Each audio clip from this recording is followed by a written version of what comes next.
এই তরমুজ খেতে দিয়ে রওনা দিছে। এখন দেখলো চিকন চিকন লতা, ফল ডিয়ন বিশাল বিশাল।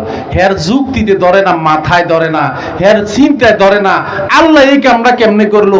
এরকম সিওন একটা গাছের মাঝে এত বড় একটা ফল দিল, আর গাছ হিসেবে না, হিসাব মতো ফলনের দরকার। এতে মাথার ধরে না, আল্লাহরে দিছে একটা গালি। কথা বোঝেন না মুসলমান? আল্লাহ কয়, চিন্তা কর নাস্তিক, তুই যদিও নাস্তিক কিন্তু তোরে আমি বানাইছি। কে বানাইছে? কথা কন না, কে বানাইছে? আল্লাহ বানাইছে। নাস্তিক, দেখি তোরে আমার রহমতের ছায়া দিয়া ঢেকে তোরে হেদায়েত দিতে পারি কিনা। আল্লাহু আকবার। নাস্তিক এখানে মন্তব্য করে সামনে চলে গেল। সামনে গিয়া দেখলো অনেক রৌদ্রটা পার হয়ে একটা আম গাছের নিচে বসলো। বিশাল একটা মোটা আম গাছ, উপরে দেখে দেখে ছোট ছোট আম ধরে রইছে।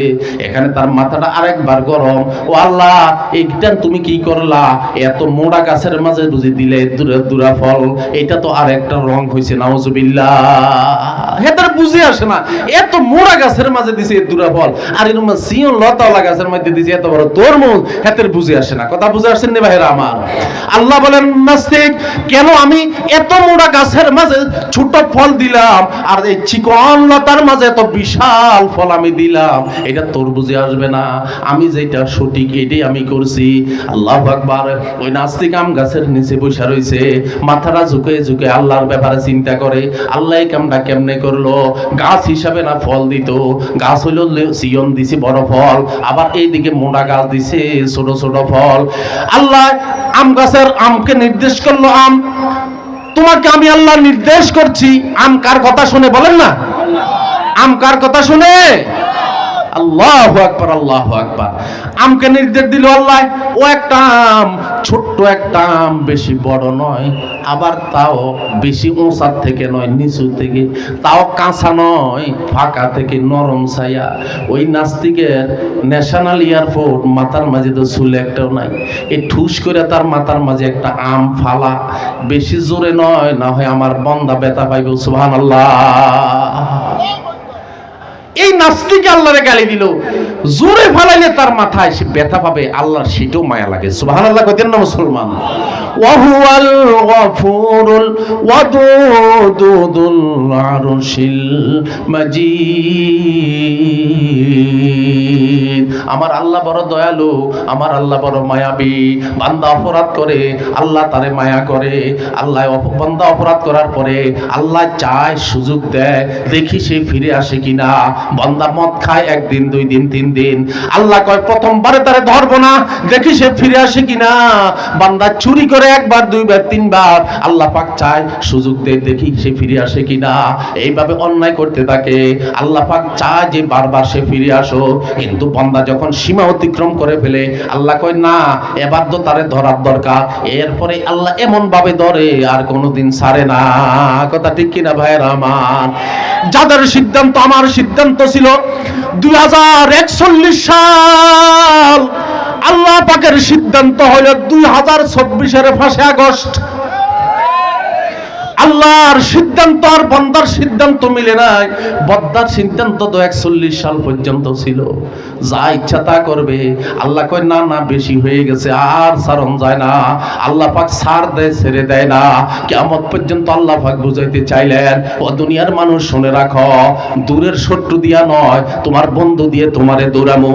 কোরআনের বিরুদ্ধে কথা কইও না, আলেমদের উপর নির্যাতন করিও না, সত্যের বিরুদ্ধে তুমি সত্যকে তুমি দমন করার চেষ্টা করিও না, মানুষের বাক স্বাধীনতাকে স্তব্ধ করার চেষ্টা করিও না। মনে রাখবা, কিয়ামত পর্যন্ত যারা হককে মাগলুব করার চেষ্টা করেছে, যারা সত্যকে দমন করার চেষ্টা করেছে, যারা কোরআন ও হাদিস এবং আলেম ওলামাদের উপর নির্যাতন করেছে, তাদের পরিণতি হইছে এই যে শত্রু লাগে নাই, নিজেদের বন্ধুরে দিয়েই আল্লাহ বন্ধুর দেশে পার করে। মুহতারাম হাজরিন, যে কথা বলতেছিলাম, এখন আল্লাহ পাকে আমের নির্দেশ করছে, মনে আছে নি আপনাদের? আম আস্তে আস্তে মাথাটা তো কামাই না, মাথা একটাও চুল নাই। আমাদের দেশে কিছু কিছু বুদ্ধিজীবী নামের লোক আছে, এই বয়া বয়া চিন্তা করতে করতে মাথা চুল্লিরে পর্যন্ত উঠাই লেছে। এটা ন্যাশনাল এয়ারপোর্ট, এটার মাঝে বিমান নাম তো হইব, চুল একটাও নাই। উদ্দেশ্য হইল সব মানুষের বিরুদ্ধে চিন্তা। কথা ঠিক কিনা ভাইয়ের আমার? কারে কেমনে ঠকাইবো, আগামী দিন কারে কোন হুজুরে কোন ফেসে হালাইব, কোন হুজুরে কোন মামলা দিয়া, মিথ্যা মামলা দিয়া জেলখানায় নিব, এরকম কিছু মানুষ দুনিয়াতে আছে না নাই? কথা কয়েন মুসলমান।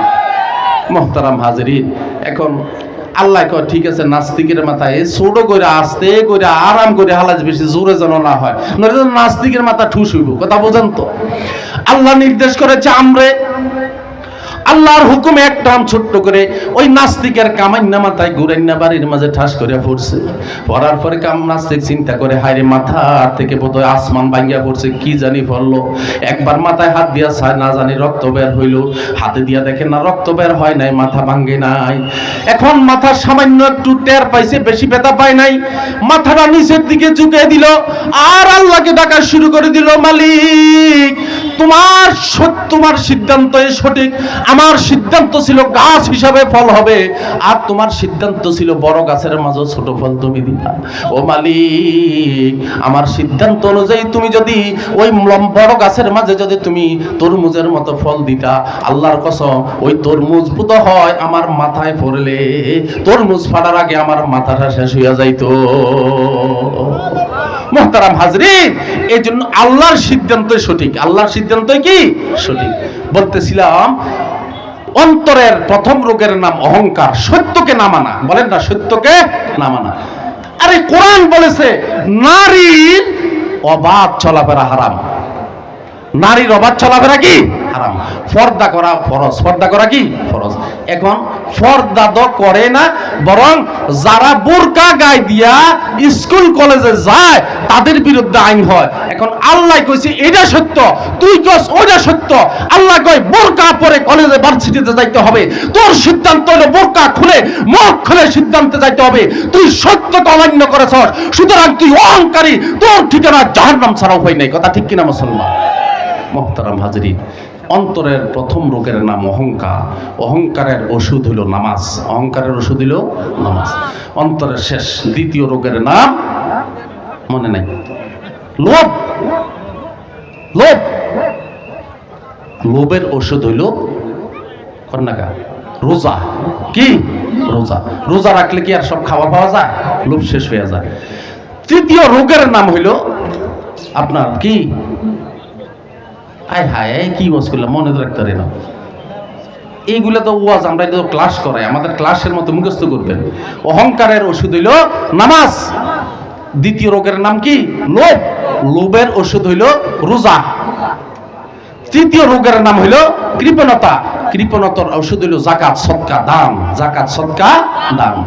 চতুর্থ রোগের ওষুধ হইল যেটা কেউ কেয়ার করে না, এটার ওষুধ হইল হজ। এটার ওষুধ হইল কি? হজ। কেমনে হয়েছে বুঝাই সংক্ষেপে, 1 মিনিটে বুঝেন। যখন সৌদি আরবে মদিনায়, মক্কা মদিনায় আমরা যখন উমরা হজ করতে যাই, যখন বাইতুল্লাহর তোয়াফ হয়, তখন যে বাদশা তার গায়ে যে কাপড়, যে রিস্কা চালক ফকির তার গায়ে সেই কাপড়। কথা ঠিক না? যখন তোয়াফ করে বাদশায় যে লাব্বাইক আল্লাহুম্মা লাব্বাইক পড়ে, একজন মিসকিনের মুখেও লাব্বাইক আল্লাহুম্মা লাব্বাইক। কথা ঠিক কিনা ভাইরা আমার? আল্লাহ যেন বলতে চাইলেন, শোন, যার ভিতরে এই রোগ আছে, মানুষকে মানুষ মনে করে না, তার জন্য আমি হজ ফরজ করে দিয়ে বুঝাইছি।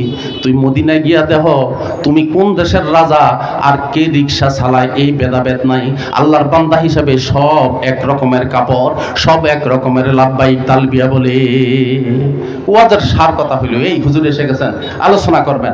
আমার ওয়াজের আজকের সার কথা হইল, শরীরের সুস্থতার চাইতে অন্তরের সুস্থতা বেশি দরকার। আর অন্তরের রোগ হলো 4টা। একটা রোগের নাম অহংকার, তার ওষুধ হলো নামাজ। এই মনে রাখতেছেন নি? দ্বিতীয় রোগের নাম লোভ। লোভের ওষুধ হইল কয়টা? রোজা। তৃতীয় রোগের নাম কৃপণতা। কৃপণতার ওষুধ হইল সদকা যাকাত। চতুর্থ রোগের নাম নুকিয়ার, মানুষকে মানুষ মনে করে না, এই রোগের ওষুধ হইল হজ। তাহলে ইমানের পরে নামাজ, রোজা, যাকাত, হজ। আল্লাহ পাক যেন এই 4টা বিধান দিয়া সারা দুনিয়ার মানুষকে বুঝাইতে চাইলো, অন্তরকে যদি পরিশুদ্ধ করতে হয় এই 4 আমলের বিকল্প নাই। নামাজ পড়ো, অহংকার দূর হবে। রোজা রাখো, তোমার লোভ দূর হবে। আল্লাহু আকবার। যাকাত দাও, তোমার কৃপণতা দূর হবে। হজ করো, তোমার বাহাদুরি শেষ হয়ে যাবে। আল্লাহ সুবহানাহু ওয়া তাআলা অন্তরের এই 4টা রোগকে সুস্থ করে আমাদের সুস্থ করে কবরে গিয়ে দুনিয়া আখিরাতে ধন্য হওয়ার তৌফিক দান করেন। আমিন। ওয়া আখিরু দাওয়ানা আনিল হামদুলিল্লাহি রাব্বিল আলামিন।